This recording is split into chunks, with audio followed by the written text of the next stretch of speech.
the Agenda 21. I mean, go read it. Go read it. Here he is saying exactly what we're warning. I mean, and then because we know what they're doing, we're bad conspiracy theorists.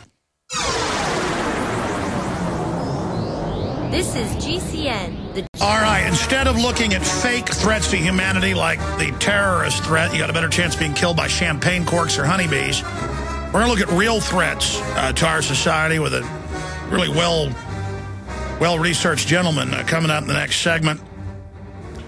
Then we have a big Harvard expert on the environmental internet takeover that we see happening. That's all coming up. Getting back to the environmentalists here, who are not environmentalists. That way they can toxify, genetically engineer, do whatever they want, and then only brand your private property as something they got to take to save the earth and tax you for breathing and tax you for your electricity and shut down all their competition and call for a world government, world army, world courts, into the nuclear family and a, quote, post-industrial world except for high-tech government and industry reservations. This is all Agenda 21, and they're freaking out because you're finding out about it. Here's the New York Times saying, all over the country, people believe in a plot when we're trying to take your property and raise your power prices and not let you build or cut down a tree in your backyard or build a shed on your own property, or when we take your farm. You see all the cases where they take people's farms and make them pay for the EPA assessment to have their farm taken. That's now at the Supreme Court because there's a pond on it that they say is a wetland.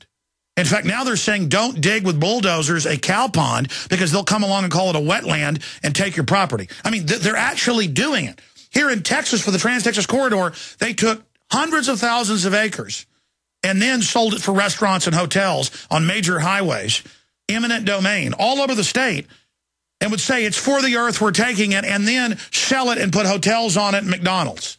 I mean, it's just, we've got an old family ranch in East Texas, and we got the new Texas landowners' rights thing a few years ago, and it said, under the new Texas landowner Bill of Rights, you have no rights. If we want your property or put a pipeline on it or whatever, you've got 6 weeks to accept our offer or you get nothing. And if you take us to court, you will pay for the fees. So here's your rights. You don't have jack squat. It's for the earth. Oh, trendy. It's not for the earth. It's about a total takeover. So here is USA Today. Bad economy helps cut CO2 emissions. Here they are saying, shutting you down is good. USA Today. And then I had it earlier. They gave it to me. Here it is, UN.org. Agenda 21. And then they describe what it is, and they admit a plan to basically shut down society, what they call sustainability. Some good news. China bans airlines from joining EU emissions scheme. They're making all our airlines now. When you fly to Europe, you're going to pay for the carbon that's put out as if it's the only evil thing on earth. Here it is. Schwarzenegger pushes for regional climate change pact. We'll give folks a document cam of that. USA Today. This is November 15th, 2010, when the Copenhagen Treaty failed. They tried to keep the treaty secret, but it leaked. That would actually double, or right at double, the taxes on the third world. They tried to sell the third world that they were going to get the rich guys and increase our taxes, but no, it's actually a doubling on them and about a 50% increase on us. It'd be a death sentence for the third world, though. Over 1 billion would die within a decade, according to the breakdowns that have been done, the actuaries. But here it is. Schwarzenegger pushes for regional climate change pact. And he goes on to say because they couldn't get it through, the third rail would be getting local governments to do it. And it goes on. In the years since an attempt for a final global climate change treaty failed, California has been trying to be a different strategy to reduce greenhouse gases worldwide. Governor Schwarzenegger, and he said this at the time, is pushing state and regional governments around the globe to act, saying that the effort must be led by the localities in the absence of national and international momentum. Yeah, states and counties. And, of course, when that happens, the feds stand by and go. Because the EPA ignores Congress when they say don't do carbon taxes. They just do it. So it's the same thing here. And in Austin, they said, we're massively going to increase your power prices for the earth. Now, a private group gets the money, but it's for the earth. And the trendies went, oh, let us suck our thumbs. Please financially rape us. We love it. Listeners, that in Nebraska, 2 places in Canada, in Illinois, in the Carolinas, in New York. In fact, I had Aaron Dykes look it up last week. It was 48 releases in North America alone of radiation that we know of in the last year. And we've shown you the headlines. You can type it in yourself. You know, mystery in Europe. Why are radiation levels going up? You know, it's not from Chernobyl in '86. It's not from Fukushima. And we know some of the radiation levels have gone up here because of Fukushima, and it's still ongoing. Why are the levels going up? And I don't know why there's so many more disasters or so many more problems. We know there was a big reactor in the 50s, melted down completely, a sodium reactor bigger than Chernobyl. And it wasn't till the 90s that they declassified that there had been a total meltdown and radiating California and many other areas. So who knows what's going on? You know, there is 2 experimental reactors at the University of Texas at the J.J. Pickle Center. When my dad was going to UT in the 60s, they had a little one downtown. Now they've moved that, but have a bigger research facility at the J.J. Pickle Center up off 183 and the Mopac up in North Austin. And it's got a barbed wire fence around it. It's a huge compound. And you tell locals, you know, there's nuclear reactors over there. And they go, no, there's not, conspiracy theorist. I mean, this is the level of denial. Hey, you know, all these major GMO crops have been proven to sterilize every mammal species that eat them. The corn, the maize, the soybean. No, they're not. Hey, you know, DU and the major studies, we've had the former head of the DU program, Dr. Doug Rocky, on. It's killing almost everybody that's involved cleaning the tank barrels. And we can give them the names of the young men dying. It's like, no, it's not. What does the New York Times say? You don't like the carbon taxes? You're a conspiracy theorist. All of this is going on. So I saw an article that we linked to on Infowars.com last week that from my own research was spot on.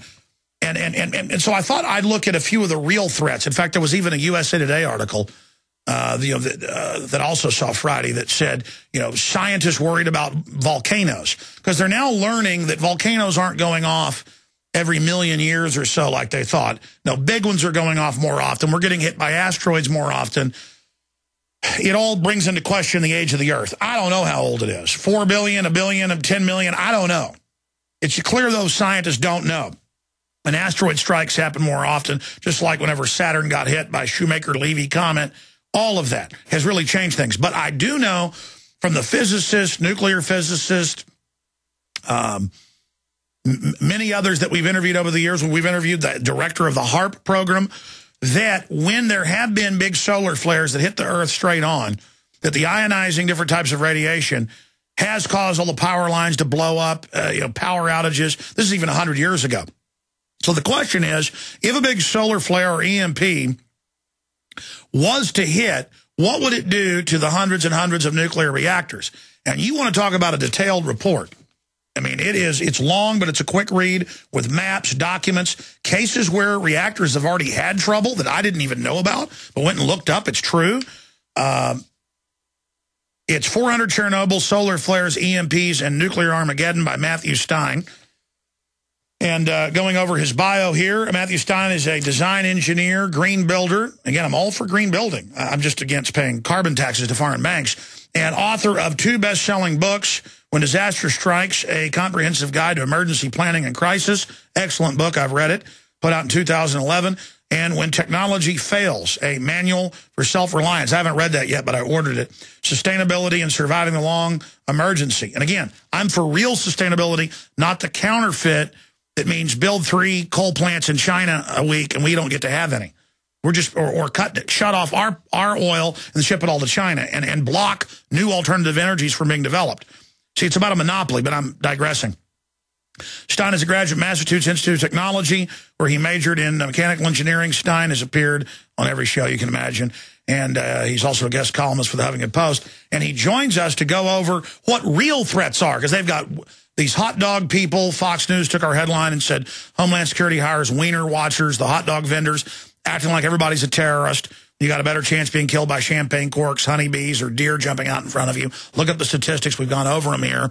So what are the real threats? What are the real threats? And this is a real one. We've only had, nuclear power engineering on a mass scale the last 30, 40 years. And we've had it for 60, 70 in submarines, but I guess the first one was the Nautilus or whatever. But now it's proliferating, and now they've got the greenies pushing neighborhood reactors. Oh, that's another wonderful idea.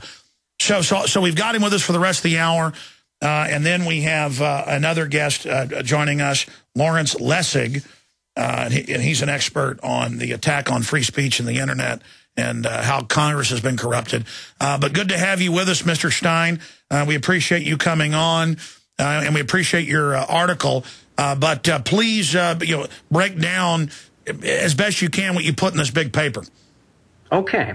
Well, here it is. You're genuine. This is a real threat. This is like a guaranteed Armageddon. This is an event that we haven't seen on this planet since 65 million years ago when an asteroid hit, or who knows what exactly happened, but something wiped out all the dinosaurs in a short period of time.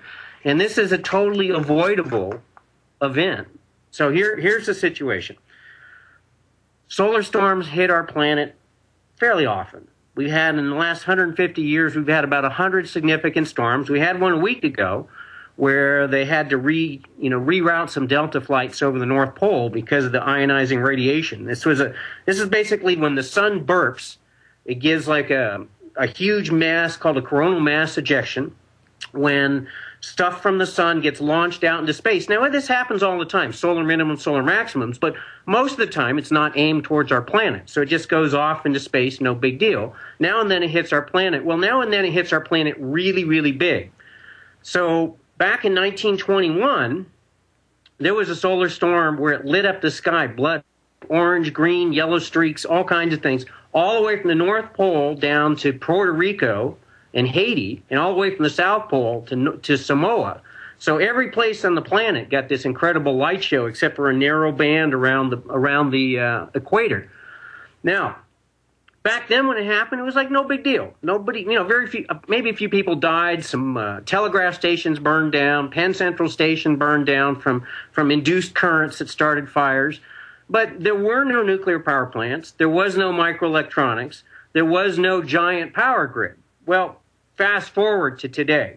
If we had a storm like the 1921 one, that was 90 years ago, and before that, the next extreme one before that was in 1859 called the Carrington event. Similar light show, only it went on for an entire week. There was 2 giant CMEs spaced 5 days apart. One blasted, and then a few days later, another one blasted out of the sun. It hit the planet Earth, and so the first one kind of got the magnetosphere spinning and all the electronic interactions going on the planet kind of revved up, like revving up an engine. And then the second one hit a few days later and revved it up to high gear.